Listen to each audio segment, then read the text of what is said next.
fiery horse with the speed of light, a cloud of dust, and a hearty hi-yo silver. The Lone Ranger.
Faithful Indian companion Tonto, the daring and resourceful masked rider of the plains, led the fight for law and order in the early western United States. Nowhere in the pages of history can one find a greater champion of justice. Return with us now to those thrilling days of yesteryear. From out of the past come the thundering hoofbeats of the great horse Silver. The Lone Ranger rides again. Come on, Silver. Let's go, big fella. Hi-yo, Silver. Aye!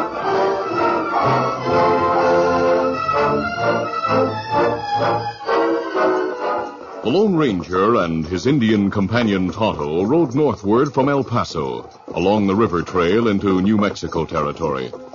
As they rode, the Lone Ranger was saying, "This is the territory in which the Apaches are causing trouble, Tonto." Me hear them make many raids. Kill plenty people in last month. I've compared the various reports we've received about those raids. They seem to be well planned rather than spontaneous uprisings. The purpose of the raid seems to have been to get horses, ammunition, and guns. Me not think of that. From the report of the last Apache outrage, they ambushed the army train north of here and massacred all but a few of the troopers. One of the survivors reported that the Indians had pack horses with them on which they carried away the supplies and ammunition. Oh, me not know that. I'm convinced there's something unusual and sinister behind the actions of the Apaches. I hope we'll be able to get to the root of it before matters become more serious. Come on, Silver. Come up, Scout.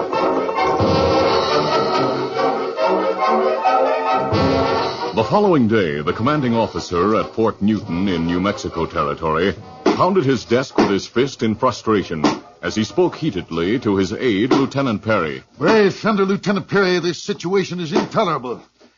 I've had wide experience in Indian warfare, but this is the first time I've ever found Apaches following a deliberate strategic pattern in their operations. What do you make of it, Major Selden? Frankly, I'm puzzled. Their moves are made as if directed by a military mastermind.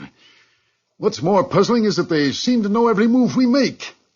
Several army wagon trains came through without being molested, but the one carrying ammunition was the one those infernal Apaches raided. Yes, and the couriers we've sent asking for reinforcements have been intercepted. It seems impossible to get word through to the fort at El Paso. Exactly. The Apaches must have spies everywhere. I just can't understand it. But we must get word to the El Paso fort. If we don't, anything might happen. Major, Well? I was going to suggest perhaps that it'd be the wisest move to abandon this fort. What? It was just a suggestion, sir.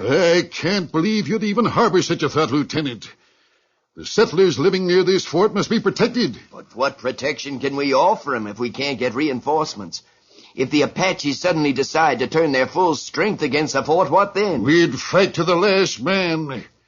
Why, it doesn't seem possible you'd even think of such It was just a thought, sir. I was thinking of the settlers' lives. If the fort were abandoned, they could leave with the troops and have reasonable protection until they reached a safer territory. It's unthinkable. Sorry, sir. Of course, you're right. But if I may make one more suggestion... I hope it's better than the one you just made, Lieutenant. Go ahead. Let me try to get through to El Paso. You? Yes, sir. How can you expect to get through after so many others have failed? I know this territory well, sir. And I know the ways of Indians. I feel sure I can succeed. No, I'd feel as though I was signing your death warrant if I gave you permission to go. If someone doesn't get through, we may all meet death here. Well, all right, Lieutenant.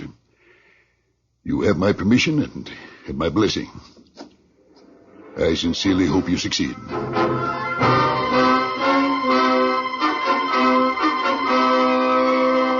That afternoon, Lieutenant Perry left the fort with praise for his courage ringing in his ears. When he reached the top of a hill, he pulled to a stop. Whoa there. For a moment, he looked back at the fort with a strange expression on his face. Then, with a grim smile, he removed his military hat and put it into his saddlebag, from which he took a wide beaded headband. He adjusted the headband securely in place of his hat, then started down the trail at a gallop. Get up there.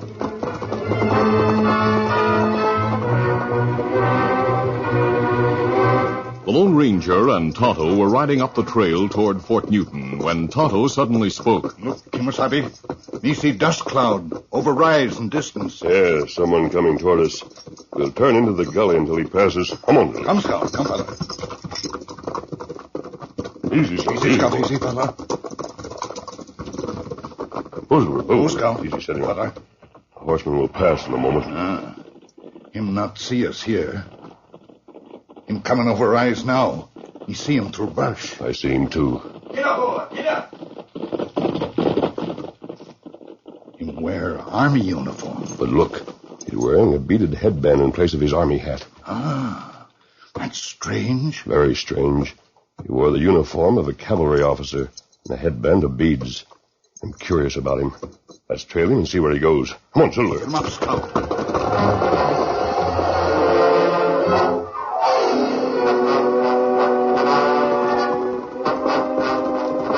Meantime, the lieutenant followed the river trail for about 2 miles. Whoa, boy. Suddenly, he pulled to a stop as 2 Apache braves rode from behind big boulders and barred his path. What the? They held rifles pointed at the officer. How? Pale-faced soldier wear Indian band round head.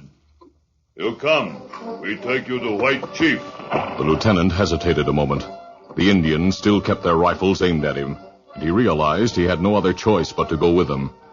Finally, he spoke. Very well, I'll go with you. Take me to your white chief. Go that way. Get up, boy. Get up.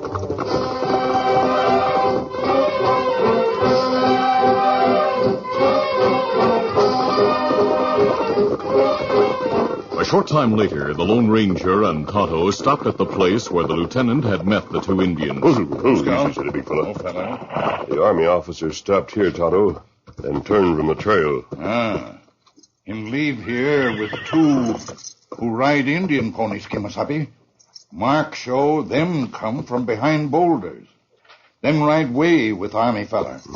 They may have taken him prisoner. Apache on warpath. Take scalp, not take prisoner. It's strange them not kill feller in uniform. I've thought about that. Perhaps a beaded headband has some meaning. However, they may plan to hold him as a hostage because he's an army officer. Their trail leads toward the foothills. We'll continue to follow. All right, let's go. Come on, Silver. Get him up, Scout.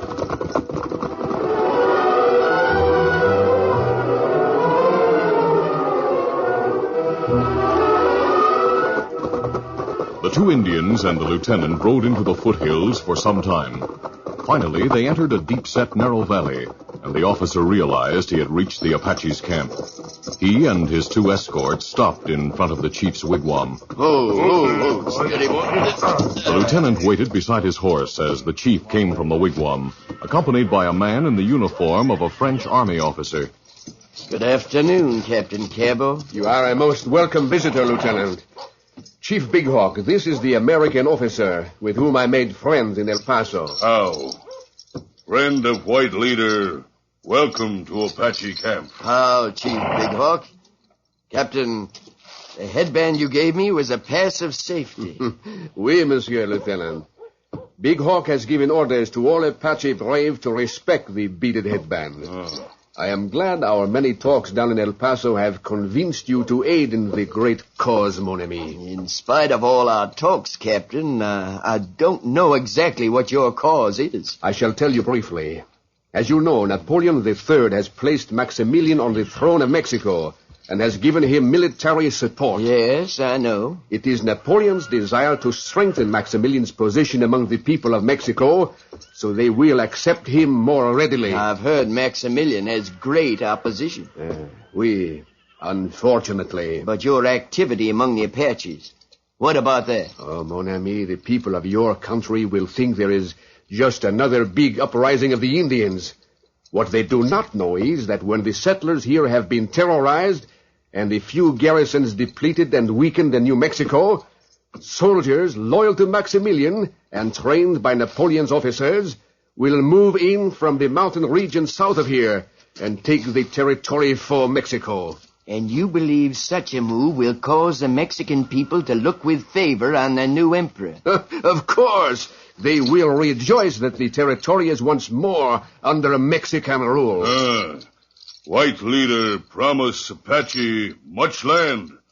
Him say Apache be treated as brother. That is true, Chief Big Hawk.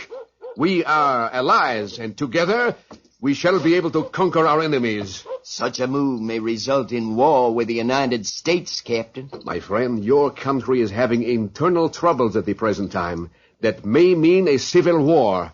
The time is most propitious. You already know conditions at Fort Newton? There are about 50 troopers at the fort. With your help, we shall learn the fort's weaknesses. And at dawn tomorrow, the Apaches will move against it. Now, let us go into the wigwam and discuss the plan of attack with Chief Big Hawk.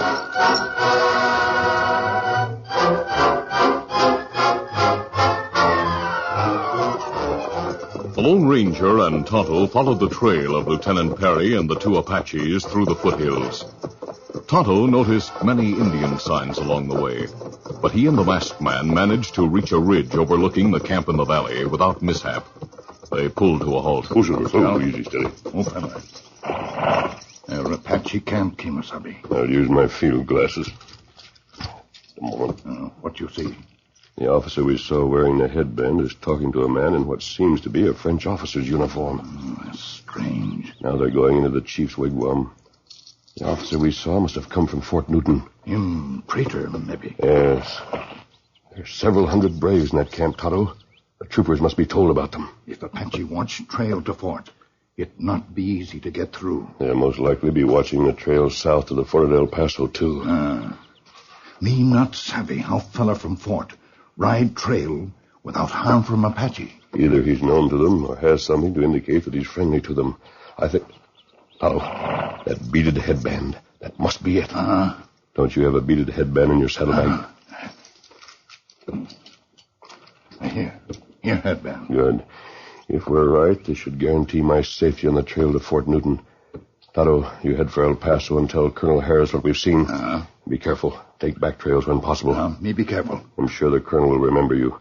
Tell him what's happened in this territory recently, and that Fort Newton's in need of reinforcements. Me tell him. I'll wait at Fort Newton for you. Adios. Adios. Me hurry. A 3-4 hour ride. Get him up, Scout. Come on, Silver.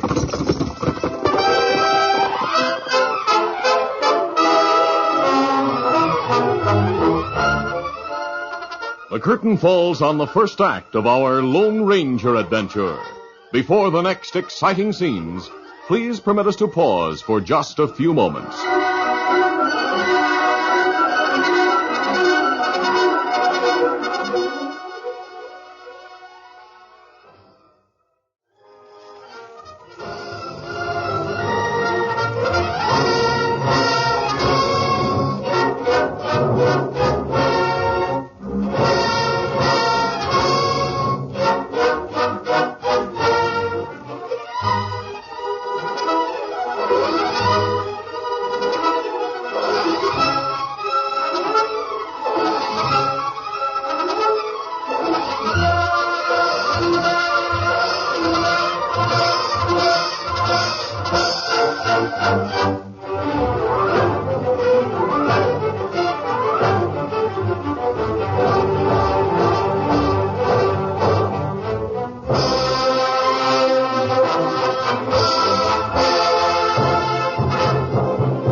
to continue. After discovering the Apache camp, the Lone Ranger and Tonto separated. The Indians started for El Paso, while the masked man rode toward Fort Newton wearing the beaded headband. He sighted Apaches on the way, but they let him pass without interference, which he concluded was due to the headband. It was dusk when the sergeant of the guard knocked on the door of the major's office. Yes, come in. All right, you. Go inside. Thanks. Major, we halted this masked man at the gate. He insisted on seeing you. Said you'd vouch for him. You? Well, I'm delighted and relieved to see you, my friend. Hello, Major. The masked, sir, I don't... This masked man is a good friend, Sergeant. You and the guards may leave. Yes, sir. My couriers haven't been able to get through. I don't know how you made it. Sit down, my friend. Oh, thanks, Major. I know this headband brought me through safety. I put it into my pocket just before I reached the fort, but I wore it while riding the trail. I saw several Apaches on the way, but they didn't try to stop me. A beaded headband, eh? I don't see how you... I'll discuss it further in a moment, Major. Tell me, did one of your men leave the fort a while ago? Yes, my aide, Lieutenant Perry. Oh? I admire his courage. He offered to take a dispatch to Colonel Harris at El Paso. The lieutenant didn't go to El Paso. How do you know? Was he ambushed? No, he's alive, Major. He wore a beaded headband like this one. Todd and I saw him on the trail. I don't understand. The lieutenant met two Apache braves. They took him to the Apache camp. To the Apache camp? Then he's a prisoner. No. Perhaps a traitor, Major. The masked man told briefly what he and Tonto had seen through the field glasses. When he finished, the major exclaimed, I can't believe it. My aide, working hand in glove with those savages. The French officer you saw must be advising the Indians. I thought their tactics were being dictated by someone with military knowledge. Now they'll know our situation here. And if the Apaches attack, we're done for. Tonto has left for El Paso. If he gets through, reinforcements should arrive by morning. You think he will get through? I sincerely hope so, Major. What do you suggest we do in the meantime? Well, the fact that the lieutenant went to the Apaches' camp today may indicate that time is near for an attack on the fort. I'll give the orders to be prepared for an attack. Will you stay with us? I'll be glad to. If Tonto gets through, the reinforcements may arrive before the attack. And if he doesn't get through, we're done for. Perhaps, sir, but not without putting up a mighty good fight.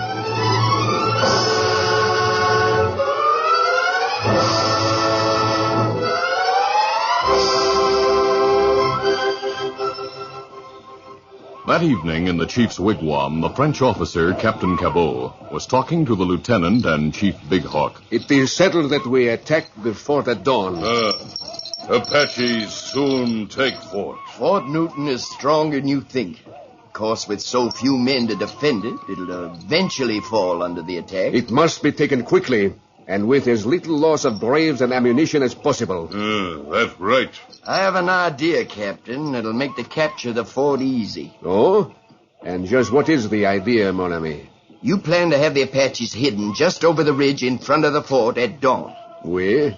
Why not let me ride at a gallop down the slope toward the gates of the fort, followed by 2 or 3 braves shooting arrows over my head? Huh? The guards will think I've returned from El Paso and that I'm being attacked by a few Indians. They let me inside. And then, monsieur? Then I'll tell the major the Apaches are gathering to attack from behind the fort. When I get the chance, I'll unbolt the gates. The Apaches will attack down the slope from the front and be able to enter immediately. Wonderful. That is what we'll do, Lieutenant. Apaches ride fast. Them reach gates quick. Take soldier by surprise. That completes our plans. Monsieur Lieutenant, when all our plans have succeeded, your rewards will be great.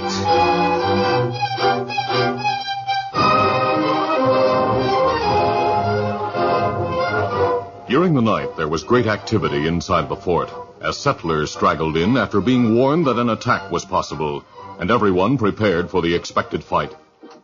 At dawn, the Lone Ranger and the Major stood on the rampart near the big gates, watching up the slope to the ridge beyond. Well, so far, there's nothing to indicate an attack is imminent. But if anything is going to happen, it should start soon. The sun's coming up. I'm worried about your friend Tonto. It seems to me if he got through, the reinforcements would have been here by this time. Yes, I know. I've tried not to think that he might have... Look, a rider galloping down the slope toward the fort. A few Indians are chasing him. That's a lieutenant. Let's get to the gates. Right. As the lieutenant approached, the gates were swung open. The three Apaches, keeping out of gun range, turned and raced back up the slope. In a moment, Lieutenant Perry pulled to a stop inside the fort. Close the gate! Steady there. Lieutenant Perry, didn't expect you to return. Major, If those Apaches had really been after you, Lieutenant, they were close enough to have shot you with an arrow. This masked man... Hey, friend. Lieutenant, if this is a trick... No, not a trick against the fort, sir, but a trick to get here safely. There are 300 Apaches waiting behind that ridge in front of the fort. I told their leader, a French officer working on orders from Napoleon, that I'd say they'd attack from behind the fort. Lieutenant, you were seen in conference with the Apache chief at the Indian camp. I'm inclined to think... Please, Major, you must believe me. I left here with full intention of going to El Paso, and I was sure I'd get through safely for reasons I'll explain later. Some Apaches stopped me on the trail and forced me to go with them to their camp. This is the only chance I've had to get back to the fort. That's the truth, sir. I believe him, Major. We saw the Apaches holding guns on him.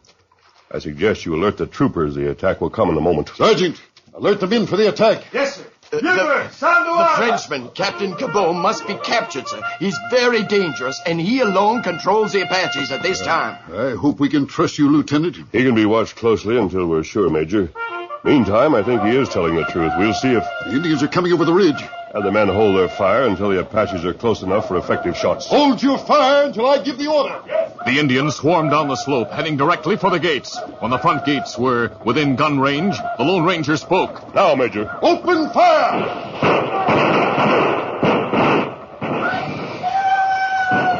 You see? They didn't expect that volley. They expected me to open the gates for them. Look, there's the French officer with the chief. We must get him. You hit him. He fell from his horse. He's trying to get up. He's wounded. We have to prevent the Apaches from taking him away. The Indians have swerved to either side. Before they regain their ranks, I'm going out and bringing the Frenchman. He's not far from the gates. But you'll be killed. Have your men cover me, Major. Tell them to let me out. Open the gates and let the masked man through. He'll never make it. As the Major and Lieutenant watched, the Lone Ranger ran out to where the French captain lay wounded. The men in the fort kept up rapid gunfire as he picked up the wounded man and started back. The Apaches hadn't rallied enough to be within range of him, but it seemed that in another moment he'd fall a victim to their bullets. Run! Run! He must make it. He must. He can't get back, Major. We better close the gates. Don't touch those gates. The two officers and the men watched tensely as the Lone Ranger ran with his heavy burden toward the open gates. Another moment and he'd be inside. Then he stumbled and fell. Well, he's done for. We'd better close the gates before the Apaches come through. Major, look! Cavalry moving in from both sides! As the Lone Ranger fell, he realized death was close. Grabbing one of his guns, he raised on his elbows and emptied it at the chief who had moved within range. At that moment, the masked man, too, realized the troopers had arrived. The cavalry from El Paso. That means Tonto's safe. The cavalry moved in fast, and the Apaches, now without any leader, seemed to think only of escaping. The major, lieutenant, and some of the troopers ran out through the gates as the Lone Ranger stood up. Are you all right? Yes, Major. You kept the Apaches from rescuing the French captain? I see he's unconscious. We'll take him inside. Carry him to the fort, men. Tonto, thank heaven you're safe. Me glad me get here in time, Kemosabe. Thanks, Tonto. We needed this help. We'll go inside and question that French officer when he regains consciousness. Let's go. Yes, sir.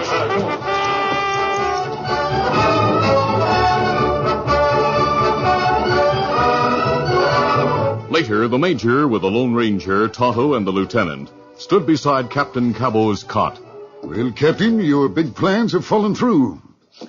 Lieutenant Perry has told us about them. The lieutenant, he is the traitor who turned against us. The lieutenant is a man of courage who did his country a big service, Captain Cabot.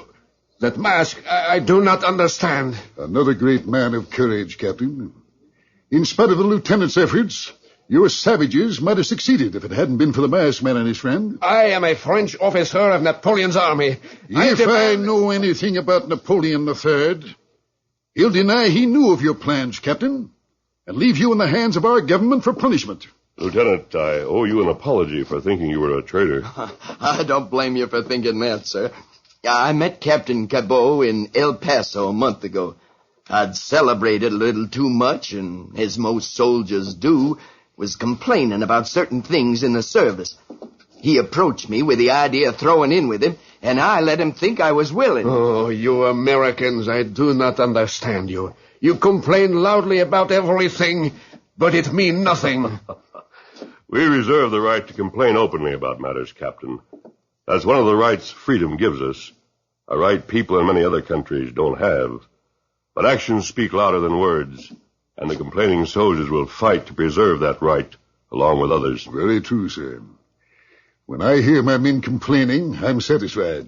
If they're sulking, I know something is radically wrong. Lieutenant, I congratulate you, and I too apologize. Thank you, Major. Otto, we'll head south this morning. Our work here is done. Kemosabe. But we'll be back someday, Major. Adios, everyone. Adios. Major, who is that masked man? A great American, Lieutenant. A man who's always willing to risk his life to help his country and to preserve the freedom of its people. He's the Lone Ranger. Hail Silver! Hoy!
This is a feature of the Lone Ranger Incorporated, created by George W. Trendle, produced by Trendle Campbell Muir Incorporated, directed by Charles D. Livingston, and edited by Fran Stryker.